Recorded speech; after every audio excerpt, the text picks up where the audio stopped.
Assalamualaikum, salam sejahtera bagi kita semua. Kita kembali ke program mengenal antropologi. Kali ini sesi kelima, berjudul makna kerja lapangan, membangun ilmu. Kelahiran antropologi, ya, seperti kita ketahui, itu erat hubungannya dengan kumpulan informasi yang terbentuk dari catatan-catatan yang dibuat sejak sebelum abad 19 oleh para musafir, peneliti atau penjelajah alam, pegawai pemerintah jajahan, penyiar agama Nasrani, dan sebagainya. Catatan-catatan tersebut mencakup berbagai macam hal, di antaranya adat istiadat, hukum, sistem kekerabatan, bahasa, kepercayaan, makanan, pemukiman, dan yang tidak kalah penting mengenai ciri-ciri fisik atau tubuh manusia yang ditemui oleh penulisnya saat berada di tempat-tempat yang mereka datangi. Ya, tempat itu bukan tempat kediaman penulisnya tentu saja, dan juga bukan manusia dari kalangan penulis itu sendiri, melainkan ada anggapan ya di masa itu, sebetulnya itu anggapan rasialis yang merendahkan, tapi ini memang zaman di awal-awal ya, akhir abad 19, akhir abad 19. Jadi ada anggapan bahwa kelompok-kelompok pribumi itu adalah bahkan dianggap berbeda induk dari orang-orang Eropa. Nah, pengetahuan ya yang terbentuk dari catatan-catatan seperti ini boleh dikata merupakan etnografi kuno, karena hanya menulis hal yang aneh, ya, menulis hal yang oleh penulisnya tampak aneh saja, sehingga tidak ilmiah, ya, juga tanpa teori, dan sangat etnosentris atau Eropa-sentris. Nah, itulah kualitas tulisannya pada itu ya, etnografi kuno tadi. Nah, namun kemudian setelah diramu dengan dengan teori evolusi Darwin, di antaranya seperti dilakukan oleh Edward B. Taylor dalam bukunya yang tercatat menjadi buku antropologi umum pertama tahun 1881, dan juga bukunya yang lain, Primitive Culture, tahun 1889, barulah bahan-bahan ini atau bahan-bahan yang terkumpul tadi berguna menjadi bagian dari proses pembentukan ilmu antropologi dan sekaligus menjadi basis data bagi keberlakuan evolusionisme dalam antropologi. Nah, buku-buku ilmiah antropologi generasi awal ini ya, seperti contoh tadi, semuanya ditulis atas bahan-bahan yang didapat tanpa mereka sendiri melakukan kerja lapangan yang sebenar-benarnya. Di E.B. Taylor sendiri sebetulnya tidak melakukan kerja lapangan untuk menulis buku antropologi tersebut. Nah, mereka membangun ilmu pengetahuan tentang bangsa-bangsa ya, etnologi, antropologi, itu hanya dari rumah, dari dari perpustakaan, ya, dari balik meja, gitu kira-kira ya. Setelah etnografi tadi ditelaah, nah oleh sebab itu mereka juga sering disebut sebagai armchair anthropologist atau antropologi di balik meja ya. Jadi dia bekerja membangun teori-teori sebenarnya dari bahan-bahan yang dikumpulkan oleh orang lain dari lapangan. yang kebetulan pada saat itu memang cara atau proses pengumpulan datanya itu ya masih seperti yang kita sebutkan tadi, ya kita golongkan sebagai yang masih etnosentris ya, dengan kacamata yang etnosentris, melihat sesuatu dengan kacamata Eropa ya, dengan kacamatanya sendiri gitu. Sehingga dia kita nyatakan sebagai masih belum memenuhi sebagai satu karya ilmiah. Nah, sejarah antropologi mencatat ya dengan tinta emas satu kerja lapangan yang sangat bernilai, yaitu kerja lapangan yang dilakukan oleh Bronislaw Malinowski, ya, tokoh yang hidup pada 1884 hingga 1942. Jadi lahirnya 7 April 1884, wafat tanggal 16 Mei 1942. Ya, lebih kurang 58 tahun ya usianya ya. Nah, sebagai satu karya, sebagai satu kerja lapangan yang dirancang secara ilmiah di masa itu untuk pertama kalinya dalam antropologi ya, jadi tahun 1914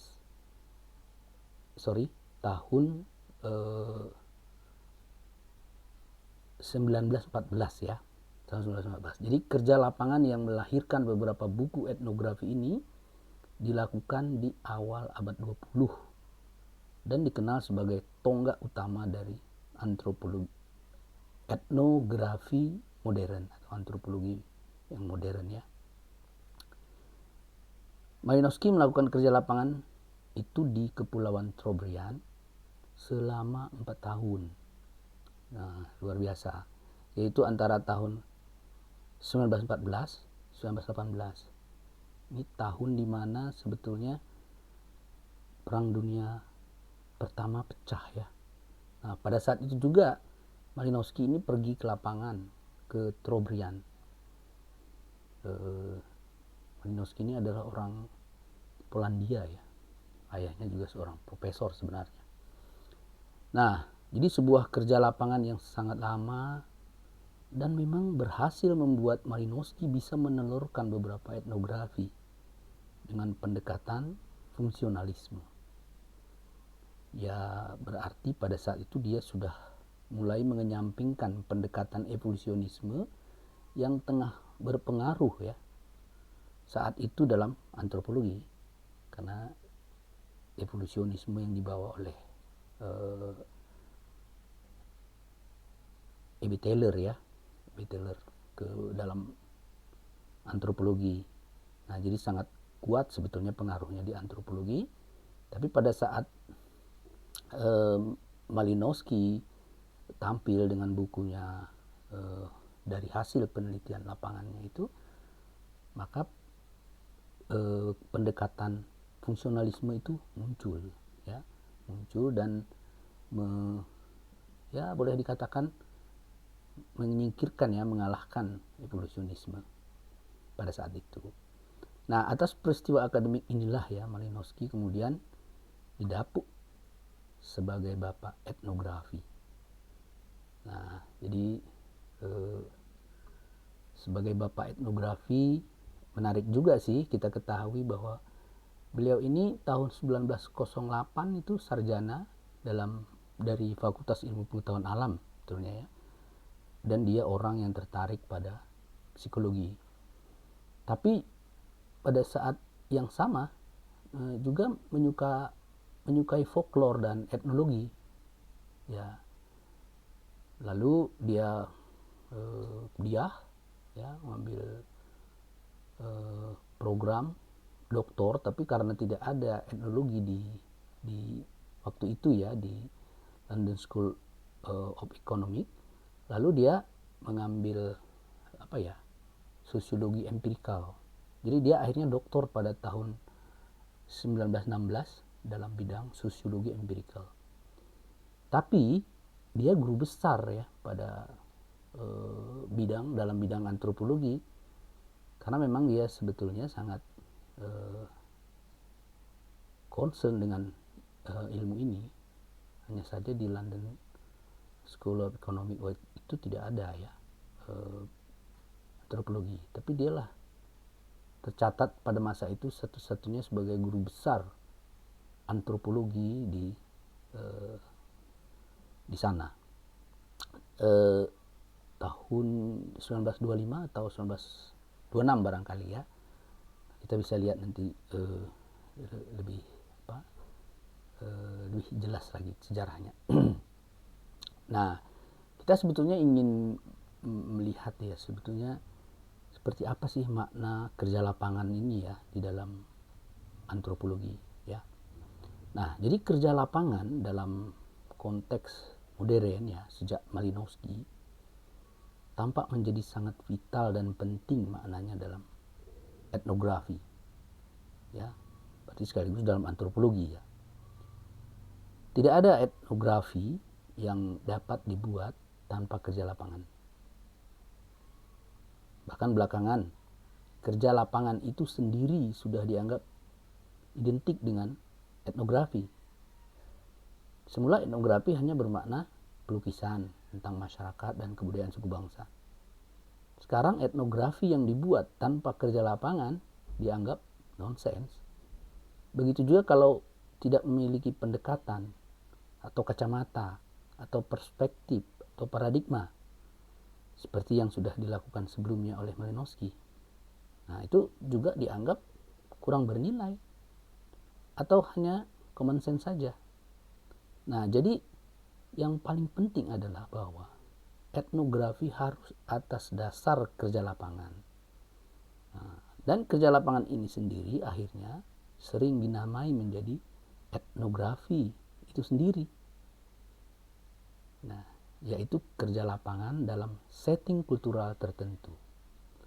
Orang yang melakukannya disebut etnografer.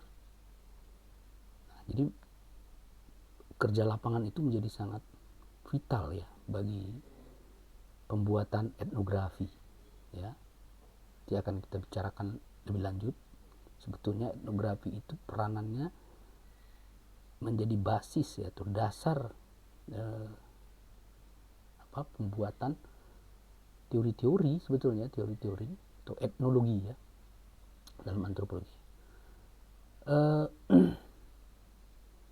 Kerja lapangan ya tentu tidak selamanya untuk etnografi, tentu. Namun dalam antropologi sosial budaya, khususnya dalam perkuliahan misalnya, kerja lapangan itu umumnya dimaksudkan untuk melakukan etnografi ya, melaksanakan etnografi, jadi doing etnografi. Tempat, nah itu adalah tempat atau ruang di mana si etnografer mengejawantahkan pengetahuannya dalam penelitian. Di situ dia mendemonstrasikan ya kemampuannya, bagaimana misalnya membangun hubungan dengan orang di lapangan, membaca fenomena-fenomena yang ada di lapangan dengan konsep-konsep, dengan teori-teori yang dia ketahui ya. Nah, di situ ini kesempatan di lapangan itu. Jadi boleh dikatakan semacam tempat, arena, ruang di mana si etnografer mengejawantahkan pengetahuannya dalam penelitian. Jadi itu nanti berbeda dengan menulis etnografi atau writing etnografi, yang merupakan tempat di mana si etnografer juga mengoperasionalisasikan, mendemonstrasikan kemampuan akademik, intelektual, teori, konsep, dan analisisnya ke dalam tulisan. Nah, dan perlu digarisbawahi, tulisan etnografi biasanya memiliki nuansa dan citra tersendiri, berbeda dengan misalnya tulisan-tulisan ilmiah akademik lainnya. Ada nuansa tersendiri yang dimiliki oleh tulisan-tulisan etnografi ini. Nah, Nah, itu tidak terlepas juga sih sebetulnya dari posisi si penulis dalam etnografi itu sebagai pelaku sebenarnya. Jadi dia menggunakan kalimat-kalimat yang boleh dikata kalimat aktif, bukan pasif ya. Nah, ini nanti akan dalam sesi lain kita akan berbicara tentang itu. Nah, kemampuan-kemampuan yang diperlukan atau dimiliki oleh seorang etnografer tentu sangat tergantung apakah ia sudah sering membaca etnografi, reading ethnography, untuk menimba ilmu. Nah, sering nggak? Karena di dalam etnografi itulah juga tersimpan teori, konsep-konsep, metode, dan analisis. Jadi kalau dibaca etnografi itu seharusnya memang si pembaca nanti akan memperoleh informasi ya tentang teori, konsep, metode, dan lainnya. Nah, kerja lapangan atau melakukan etnografi itu ya sebetulnya adalah namanya, kalau di dalam antropologi ini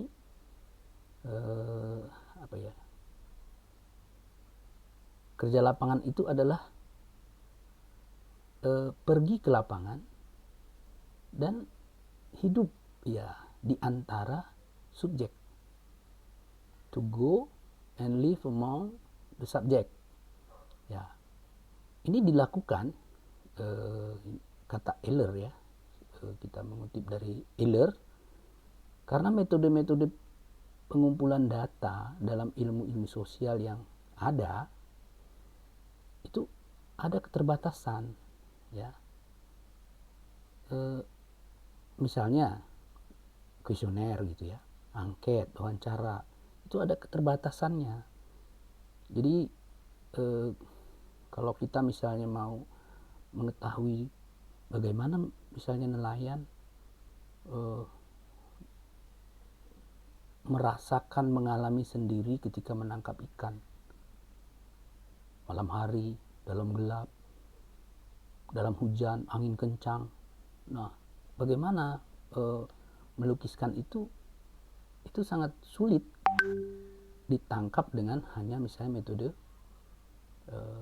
katakanlah ya dengan kuesioner atau wawancara biasa. Ya kita harus memang melakukan sesuatu yang lebih dari metode itu.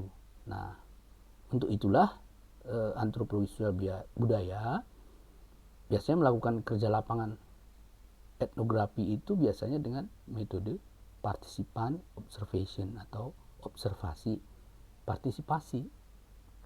Nah, menurut Eller ya, observasi partisipasi, nah observasi partisipasi adalah aspek yang benar-benar unik dan orisinal dari antropologi budaya.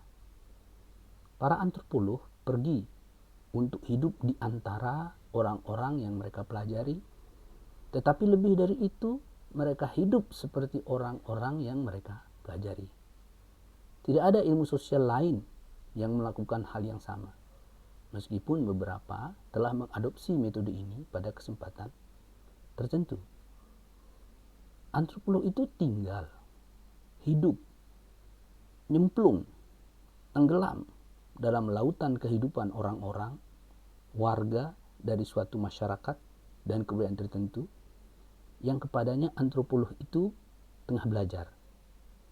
Namun ia tidak boleh larut, tidak boleh sampai lupa bahwa dirinya adalah seorang peneliti, tidak boleh sampai mengalami going native, suatu peringatan ya yang sebetulnya terlalu berlebihan menurut saya. Apa iya seorang peneliti itu bisa going native ya? Karena bagaimanapun tetap ada batas biasanya jarak, atau kita di rakyat pun atau orang setempat juga akan memberikan batas-batas. Anda, kami gitu ya, selalu ada biasanya. Walaupun kita sudah bergaul dengan begitu dekat, dengan mengembangkan rapport yang baik ya, hubungan emosional sudah terbentuk, tapi biasanya itu selalu tetap ada perbedaan ya, perbedaan dalam soal. Nah, dulu ya, kerja lapangan dulu. Nah, kita perlu tahu seperti apa kerja lapangan dulu. Nah, kembali kita harus ke ini sebetulnya ya. Kemanakah antropolog sosial budaya pergi melakukan kerja lapangan dengan metode observasi partisipasi? Mari kita kembali dulu sejenak kepada Malinowski ya. Orang yang pertama kali mengadakan kerja lapangan etnografi secara ilmiah, sengaja dan sistematis. Ia pergi ke Kepulauan Trobriand di Lautan Pasifik Barat atau di sebelah tenggara Papua Nugini sekarang. Dari foto-fotonya yang beredar di berbagai buku pengantar antropologi, dan dari foto-foto di dalam bukunya sendiri ya, Argonaut of the Western Pacific, yang sekarang sudah ada e-booknya ya, tampak bahwa orang-orang yang ditemuinya di sana itu berbeda warna kulit dengannya. Orang di sana berkulit hitam, tidak mengenakan baju atasan dan alas kaki. Laki dan perempuan sama saja, tidak mengenakan pakaian atasan dan tidak juga memakai alas kaki misalnya ya. Selain itu, seperti dia katakan, itu dia sempat mengalami kesulitan ya, hingga nyaris frustasi di minggu-minggu awal kedatangannya,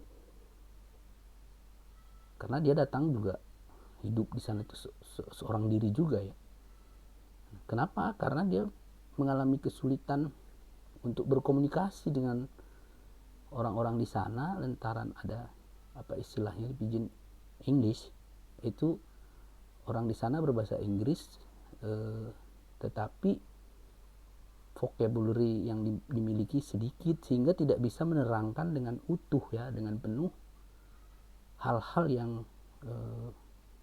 terkait dengan budaya mereka ya, atau aktivitas yang mereka lakukan. Nah, memang Malinowski juga melakukan mengembangkan teknik-teknik tertentu akhirnya supaya dia bisa mengetahui cara-cara tertentu. Tapi memang di awal-awal dia sempat mengalami frustasi sehingga dia menjadi membaca novel gitu supaya mengusir itu rasa bosan mungkin di awal-awal ya. Nah, sebetulnya konsekuensi dari keadaan itu sebenarnya ya, si peneliti harus belajar bahasa setempat. Harusnya ya kan, harus belajar bahasa setempat. Nah, ini banyak dikatakan para ahli antropologi, kalau di lapangan itu ya belajarilah bahasa setempat. Nah, lukisan pengalaman awal kerja lapangan antropologi yang dilakukan Bapak etnografi ini memberi kesan sangat kuat kepada kita bahwa tempat yang didatangi oleh peneliti antropologi itu adalah tempat yang jauh alias terpencil. Ya, jadi keadaannya beda dengan yang sekarang. Kalau sekarang misalnya aksesibilitasnya sudah lebih baik ya. Jadi remote area lah. Contohnya di pulau-pulau kecil di tengah samudera tadi ya. Ini pulau-pulau Trobriand itu. Nah, itu di pulau-pulau kecil yang ada di lautan ya, di tengah samudera, di tengah lautan Pasifik itu. Atau kalau kita bandingkan di darat misalnya, tempat itu kira-kira di tengah-tengah hutan tropik yang dipenuhi nyamuk Anopheles gitu. Jalan setapak dengan jurang menganga di sana sini. Transportasi dan komunikasi sudah pasti sulit. Ya kan, ada kendala bahasa serta kendala-kendala lainnya. Besar kemungkinan orang yang ditemui di sana itu buta huruf juga ya. Dia tidak mengerti tulis baca Sehingga peneliti perlu waktu lama, setahun atau beberapa tahun, untuk bisa mengerti apa yang dibicarakan. Malinowski 4 tahun ya. Nah, apalagi ada tuntutan harus bisa melukiskan secara keseluruhan cara hidup mereka, misalnya cara harus holistik, ya kan. Itu pasti membutuhkan waktu yang lama juga memang. Nah, untungnya memang kelompok-kelompok yang didatangi oleh peneliti antropologi atau etnografer itu biasanya berukuran kecil dalam segi jumlah, ya, sering disebut itu small scale society, masyarakat berskala kecil. Dan itu sebetulnya sampai sekarang masih sangat kuat ya dalam benak para antropolog untuk meneliti masyarakat yang ruang lingkupnya kecil ya, skala kecil tapi mendalam. Nah, sehingga masih mungkin sebetulnya saling bertatap muka orang-orang yang masih mungkin karena tidak terlalu besar. Dan dengan demikian, integrasi unsur-unsur kehidupan yang berlaku di dalam komunitas itu bisa lebih mudah melihatnya. Karena variasinya juga tidak besar, ya kan? Ini gambaran dulu. Jadi hubungan fungsional ya antar unsur seperti yang pelukisan yang dilakukan oleh Malinowski yang dikenal dengan etnografi berintegrasi ya. Etnografi ini itu bisa terjadi ya. Bisa terjadi karena belum terlalu kompleks ya. Nah, tapi kalau sekarang ini tadi misalnya tentu tidak seperti yang digambarkan di Trobriand. Sekarang kerja lapangan etnografi juga masih dilakukan untuk membuat etnografi. Sampai hari ini masih etnografi itu harus ada kerja lapangannya. Nah, bedanya mungkin terletak pada aksesibilitas lokasi sudah pasti relatif lebih mudah. Soal jarak tidak lagi mencerminkan isolasi, karena seringkali infrastruktur jalan sudah ada. Bahkan transportasi pun sudah lancar kalau sekarang ya. Baik darat maupun air, bahkan udara. Nah, sehingga mobilitas orang dan juga barang itu banyak terjadi. Nah, ini kalau ini terjadi sebetulnya masyarakat itu sudah lebih terbuka ya sebetulnya. Jadi pengaruh-pengaruh luar dan lain sebagainya itu sudah masuk deras ke sana. Nah, di samping itu harus informasi karena ada telekomunikasi baik melalui telepon, entah telepon biasa, telepon seluler, dan juga jaringan internet. Itu juga sudah tidak mustahil ya ada atau hadir di area-area yang mungkin secara fisik jauh dari pusat-pusat metropolitan ya, mungkin bisa jadi. Tapi karena ada jaringan itu, jarak itu menjadi relatif akhirnya. Nah, aktivitas perdagangan itu seringkali membawa orang-orang dari remote area berinteraksi dengan orang-orang dari pusat-pusat kota metropolitan kan. Jadi artinya sudah lebih terbuka ya, sudah lebih terbuka. Jadi percampuran unsur dan sebagainya itu sudah banyak. Nah, keadaan yang berbeda dari masa di mana Malinowski melakukan fieldwork ya, itu turut membawa perubahan proses kerja lapangan. Nah, perubahan bisa dari segi besaran curahan waktu berada di lapangan. Nah, kalau dulu makan waktu di lapangan selama setahun, bahkan lebih misalnya, maka dewasa ini curahan waktu kerja lapangan dapat lebih pendek. Alasannya tidak lain karena informasi awal, data sekunder, sudah banyak terungkap tentang subjek atau objek di berbagai media, ya kan? di jurnal, di buku, atau tulisan tentang unsur-unsur tentu televisi, video, dan sebagainya, atau orang-orang yang berkunjung, bertamasa, pedagang-pedagang yang masuk, yang bisa bercerita tentang sesuatu tempat itu ya, kepada katakanlah kita yang ingin melakukan penelitian misalnya di satu tempat yang jauh tadi ya. Jadi itu menyebabkan apa kita ya bisa memperoleh informasi-informasi awal lebih banyak ya kan, lebih banyak. Jadi tidak perlu kita sendiri yang membuat seperti yang dialami oleh Malinowski. Malinowski buat sendiri, menyensus segala macam itu dia kerjakan semua. Karena pada saat itu ya memang kondisinya masih demikian. Nah, selain itu ya sistem dokumentasi juga. Kita yang ke lapangan sekarang kan membawa seperangkat alat yang mungkin serba digital ya.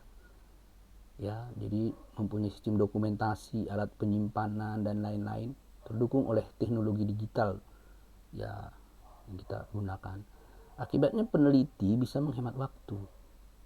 Lantaran sebagian data yang diperlukan tidak perlu lagi dikerjakan sendiri ya kan. Sudah tersedia.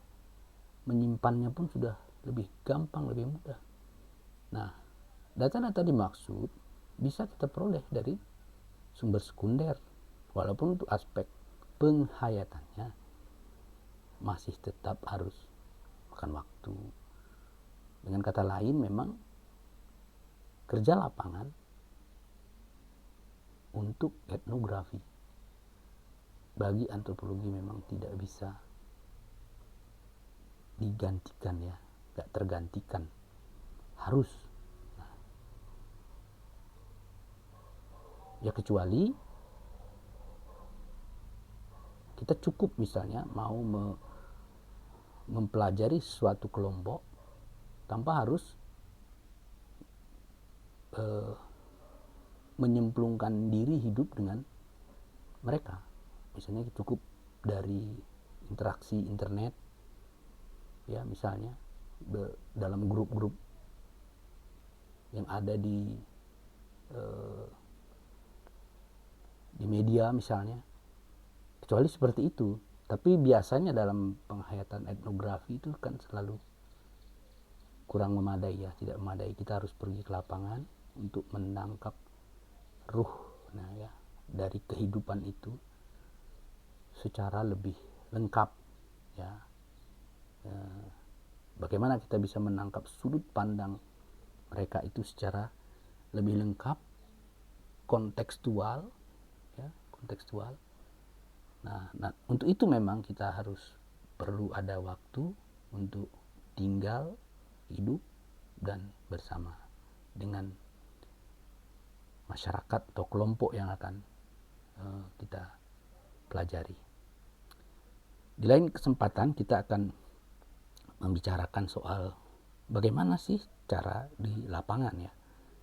Ini kita tadi mengungkapkan betapa pentingnya, betapa besarnya arti lapangan itu bagi antropologi, bagi etnografi ya, yang menjadi basis bagi lahirnya ilmu teori dalam etnologi ya, ilmu bangsa, ilmu tentang manusia ini yang lebih luas tentang atau antropologi, teori-teori antropologi. Itu basisnya itu adalah etnografi tadi yang diperoleh melalui kerja lapangan yang akademis.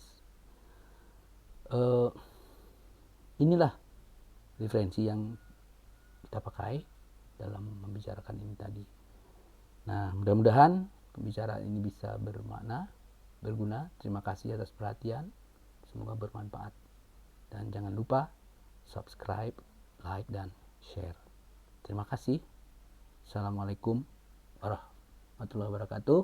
Salam sejahtera untuk kita.